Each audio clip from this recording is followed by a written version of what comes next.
কি মহারাজ, আপনি এরকম গুম মেরে বসে আছেন কেন? মহারাজ, আপনার শরীরটা কি খুব খারাপ? পেট গুড়গুড় করছে, জ্বর, সর্দি, কাশি? আমার মনে হচ্ছে মহারাজের গ্রহ নক্ষত্র হঠাৎ চলতে চলতে থেমে গেছে। বিজ্ঞানের মতে মহারাজের গতিশক্তি স্থিতিশক্তিতে রূপান্তরিত হয়েছে। কদিন আগেই ছটপটে ছিলেন অতি সুখে। আজ হঠাৎ মহারাজ মোদের কুলুপ এঁটেছেন মুখে। না না না, সেসব কিছুই না। চিন্তায় চিন্তায় আমার মুখের ভাষাই হারিয়ে ফেলেছি। আপনি কোনো চিন্তা করবেন না মহারাজ।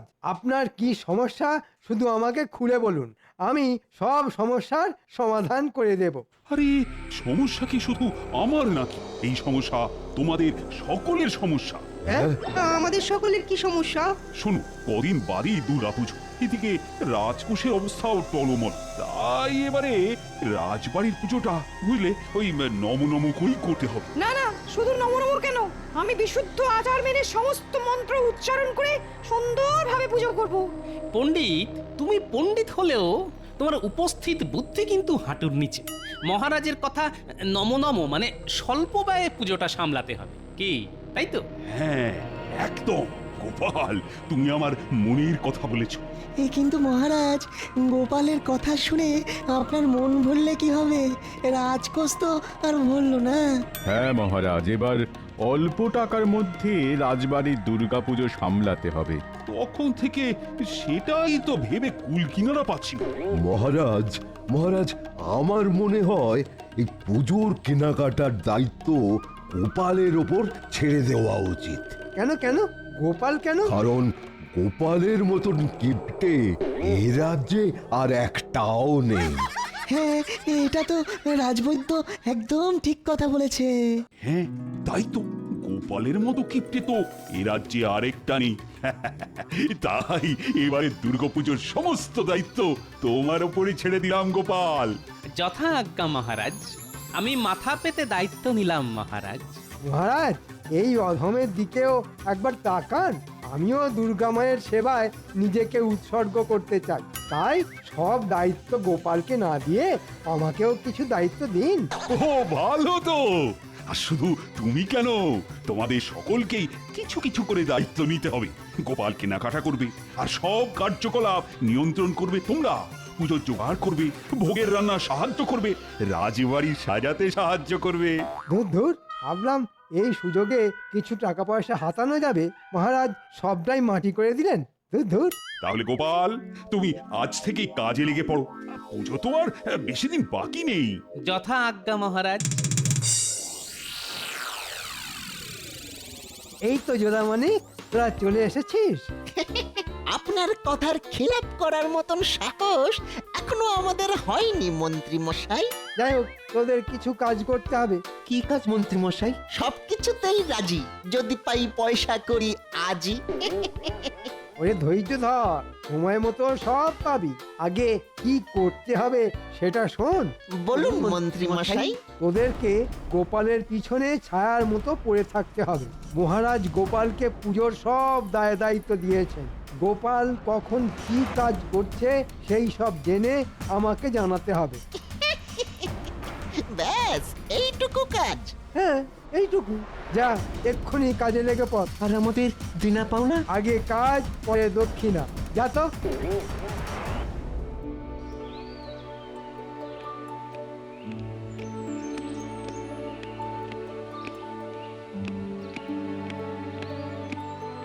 কি হরি, কি খবর? এই তো গোপাল দাদা, মায়ের প্রতিমা তৈরি।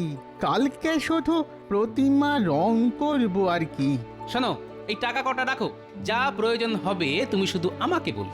এবারে মহারাজ আমাকে দুর্গাপুজো পরিচালনা করার সমস্ত দায়িত্ব দিয়েছেন। আচ্ছা গোপাল দাদা। আমি আবার কালকে সকালে আসব। এখন যাই, একটু মহারাজের সাথে কথা বলতে হবে।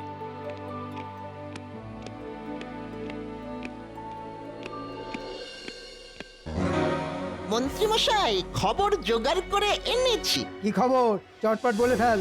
গোপালকে একটু আগেই দেখলাম রাজবাড়ির দালানে হরি কুমোরের সাথে কথা বলতে। আর তারপর ওই অন্দরমহলে মহারাজের সাথে দেখা করতে চলে গেল। হরির সাথে কি কথা বলছিল সেটা বল। হরিকে গোপাল টাকা দিল। হরি বলল প্রতিমা গড়ার কাজ শেষ, কাল থেকে শুরু হবে প্রতিমা রং করার পালা। আচ্ছা ঠিক আছে, তোরা যা, এবার যা করার আমি করব। আমাদের বকশিসটা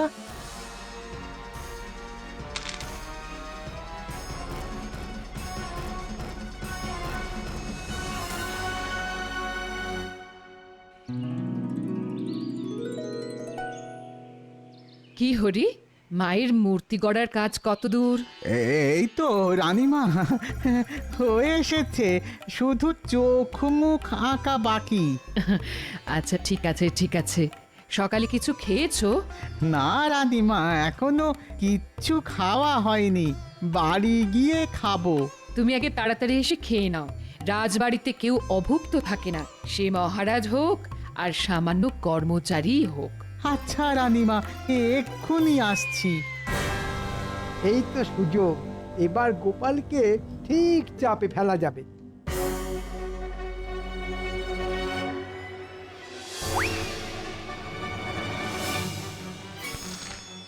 ব্যাস, এবার এই তুলিগুলোকে সরিয়ে রাখবো, তারপর যা দোষ হবে সব গোপালের নামে পড়বে।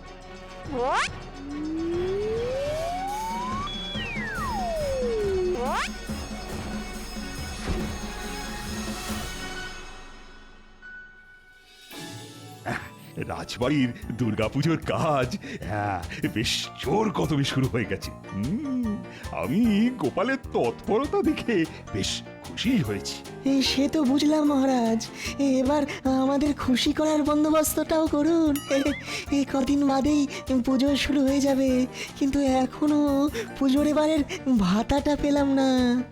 আরে পাবে পাবে, সব পাবে, একটু ধৈর্য ধরো না বিজ্ঞানী।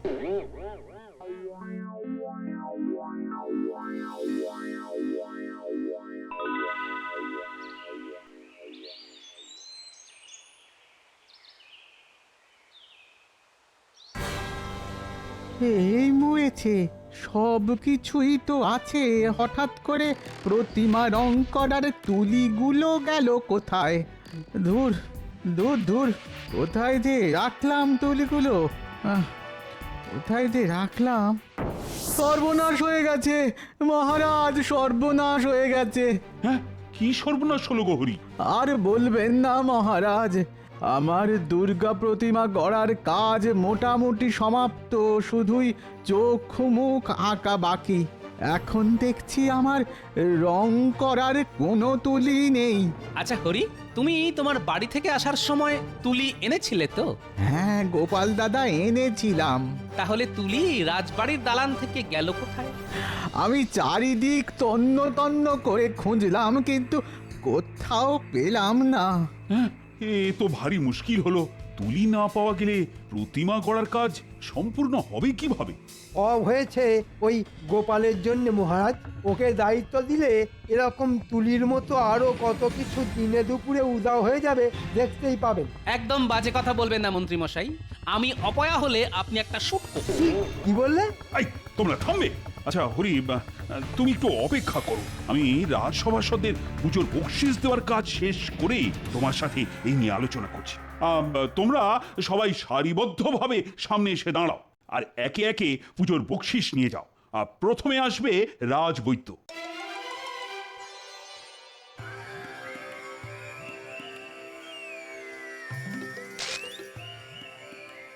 ধন্যবাদ মহারাজ।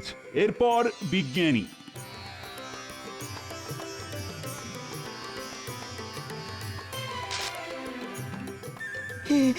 অসংখ্য ধন্যবাদ মহারাজ, ধন্যবাদ। এবার আসবে গোপাল।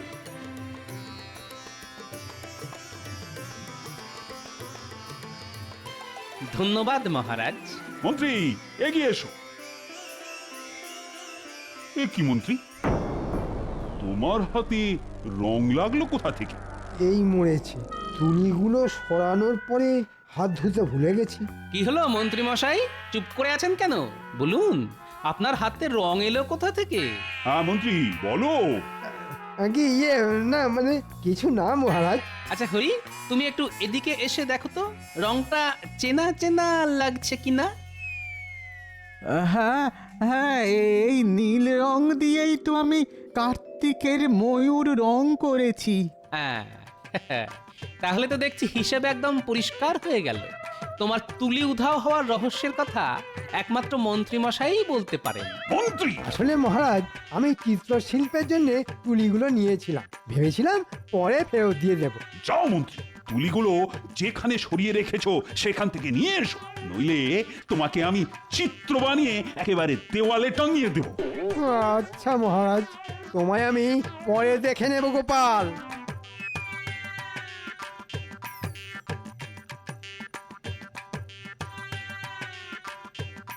দেখলেন মহারাজ, মন্ত্রীমশাই হিংসায় আমার উপর দোষারোপ করতে চেয়েছিলেন, কিন্তু সেসব ভেস্তে যাওয়ায় মন্ত্রীমশাই রাগে একেবারে গজগজ করছেন। ছাড়ো গোপাল, মন্ত্রীর কথা ভুলে যাও, আর সাবধানে বুঝে শুনে সব কাজ করো।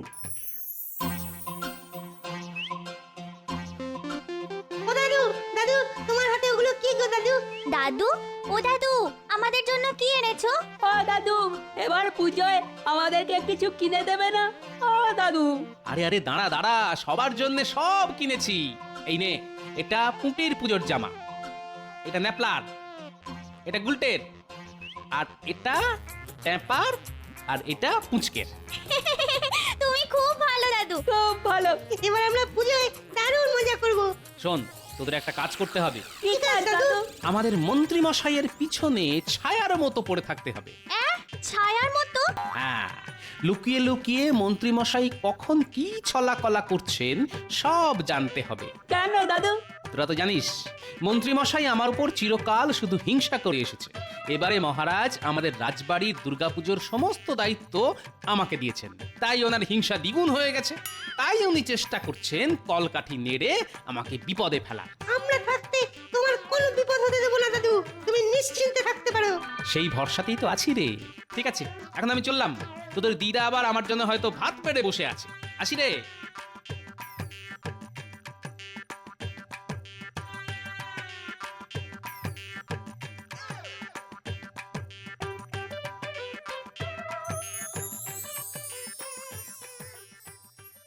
দেখেছো, মানুষটার কোনো কাণ্ড জ্ঞান নেই। সে কখন থেকে ভাত বেড়ে বসে আছে, এখনো বাড়ি ফেরার নাম নেই। এই যে এসেছি। আহ গিন্নি, এত উতলা হচ্ছ কেন? পুজোর কেনাকাটা করতে হলে একটু দেরি তো হবেই। তা আমার জন্য কি কিনেছো শুনি? জামদানি, বেনারসি নাকি ঢাকাই মসলিন? এনেছি যখন নিজের চোখেই দেখে নাও। বাবা, দেখেই না তোমার চোখ একেবারে ছানা বড়া হয়ে যাবে। কই কই দেখি দেখি। এই যে দেখো গিন্নি, তোমার জন্য পুজোর শাড়ি। মাগো, এ তো সামান্য একটা তাঁতের শাড়ি। কি বলছো কি গিন্নি? তাঁতের শাড়ি সামান্য? তাঁতিরা কতদিন ধরে তাঁত বুনে এই শাড়ি তৈরি করে জানো? ভাবলাম জামদানি, বালুচরি কি ঢাকাই মসলিন কিছু একটা আনবে আমার জন্য। শুধু শুধু তোমার কথা ভাবলেই বুঝি চলবে? ওই নাতি নাতনিদের কথা তো ভাবতে হবে নাকি? সবকিছু বুঝে শুনে চলতে হবে তো। ঠিক আছে ঠিক আছে ঠিক আছে, এখন খেয়ে নাও। আমি পুজোতে তাঁতের শাড়ি পরেই ঘুরবো, রাজবাড়ির বউ হওয়ার ভাগ্য করে তো আর আসিনি। দাদু, দাদু বাড়ি আছো? ও দাদু, দাদু, ও গোপাল দাদু বাড়ি আছো? কি হয়েছে রে ন্যাপলা গুলটে? দাদু, তুমি তো আমাদেরকে দায়িত্ব দিয়েছিলে মন্ত্রী মশাইয়ের পেছনে ছায়ার মতো পড়ে থাকতে। জানো দাদু কি হয়েছে? আরে কি হয়েছে সেটা না বললে জানবো কি করে? মন্ত্রী মশাই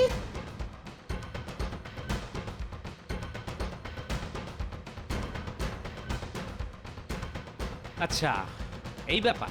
ঠিক আছে, আমিও দেখবো মন্ত্রী মশাইয়ের কত দূর দৌড়। উনি বুনো ওল হলে আমিও বাঘা তেঁতুল। একটা কথা ন্যাপলা গুলটে, তোরা যে এই কথাটা জানতে পেরেছিস সেটা একদম কাউকে জানতেও দিবি না, বুঝতেও দিবি না। আচ্ছা দাদু। কি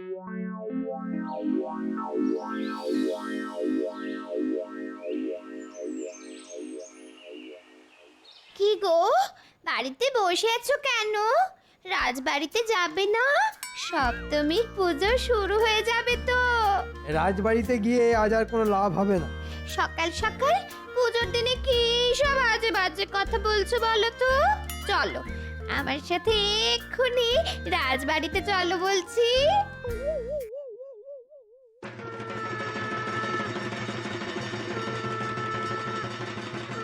দেখো সবাই, এবারে রাজকোষের অবস্থা খারাপ হওয়া সত্ত্বেও গোপাল নিজে দাঁড়িয়ে থেকে কত সুন্দরভাবে সমস্ত পুজোর আয়োজন করেছে।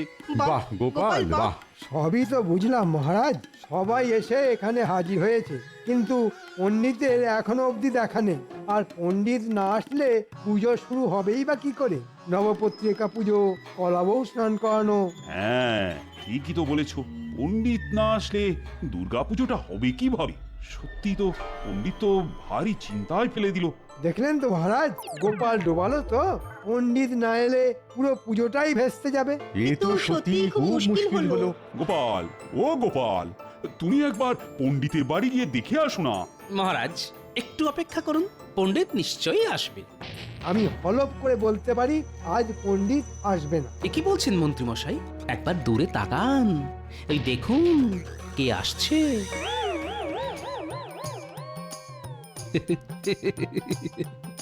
পণ্ডিত এখানে কি করে? পণ্ডিত রাজবাড়ির পূজারী, তা এখানে আসবে না তো কোথায় যাবে? হ্যাঁ, না আমি তো কি বলছো মন্ত্রী? না, কিছু না কিছু না, এমনি এমনি। কি মন্ত্রী মশাই অবাক হয়ে গেলেন? আপনার পরিকল্পনা ভেস্তে গেল তো? কিসের পরিকল্পনা? কিসের ভেস্তে যাওয়া? তাহলে শুনুন, আমি এই ঘটনাটা বলি। আমাকে মহারাজ দুর্গাপুজোর দায়িত্ব দিয়েছেন বলে মন্ত্রী মশাই প্রথম থেকেই আমার উপর হিংসাতে জ্বলে পুড়ে মরছেন। তাই তিনি প্রথমে কুমোরের তুলি সরান, যাতে কুমোর প্রতিমা গড়ার কাজ না শেষ করতে পারে। তারপর হাতে নাতে মন্ত্রীর প্যাঁচ ধরা পড়ায় তিনি অন্য পরিকল্পনা করেন। 2-3 দিন আগে দুপুরবেলা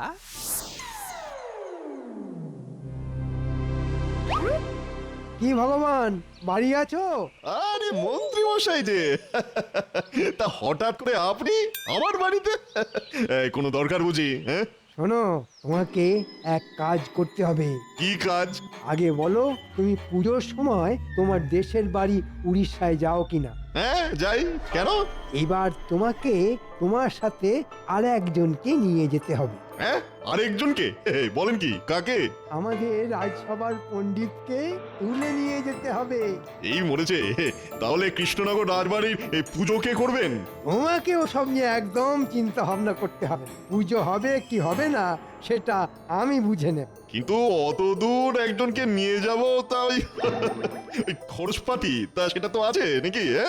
এই নাও তোমার খরচাপাতি। কাজটা যেন ঠিক সময় হয়ে যায়। হ্যাঁ, আপনি একদম চিন্তা করবেন না মন্ত্রী মশাই। আমি ঠিক সপ্তমী পুজোর আগের রাতে রাজপণ্ডিতকে আমার দেশে উড়িষ্যায় নিয়ে চলে যাব। মনে থাকে যেন। এ কি সর্বনেশে কাণ্ড রে ন্যাপলা! আমাদের পণ্ডিত মশাই চলে গেলে রাজবাড়ির পুজোটা হবে কি করে? চল চল, এক্ষুনি গোপাল দাদুকে খবরটা জানিয়ে আসি। দাদু, ও দাদু, বাড়ি আছো? দাদু, ও গোপাল দাদু। এরপর মহারাজ আমি সোজা চলে যাই কেলে পচার বাড়ি। কিরে কেলে, বাড়ি আছিস? হে গোপাল দাদা, বলো বলো, তা হঠাৎ তুমি আমার বাড়িতে? শোন কেলে, তোকে চোর থেকে পণ্ডিত হতে হবে। আমি তো চোর, তাও এখন চুরি ছেড়ে দিয়েছি, কিন্তু পেটে এত বিদ্যে নেই যে পণ্ডিতই করতে পারবো। ওরে বোকা, তোকে পণ্ডিত হতে হবে না, শুধু সাজতে হবে। মাথা ন্যাড়া হতে হবে, মাথায় টিকি রাখতে হবে। ন্যাড়া হতে হবে? সে কি? হ্যাঁ, কৃষ্ণনগরের কল্যাণের জন্য তোকে হতে হবে। তারপর তোকে আমাদের রাজপণ্ডিতের বাড়িতে গেরুয়া পরে গায়ে চাদর মুড়ি দিয়ে ষষ্ঠীর রাতে শুয়ে থাকতে হবে। এই মরেছে, কেন গো? অত প্রশ্ন করিস না, যা বলছি সেটা করতে হবে, বুঝলি? আচ্ছা গোপাল দাদা।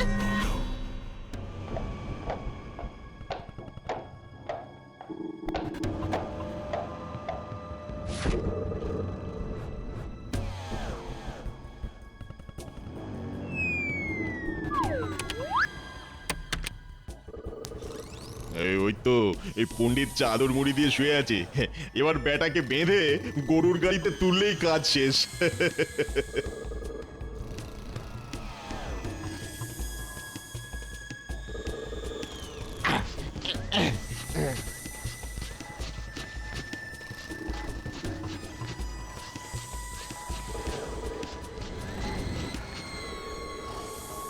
কি বুঝলেন মন্ত্রী মশাই?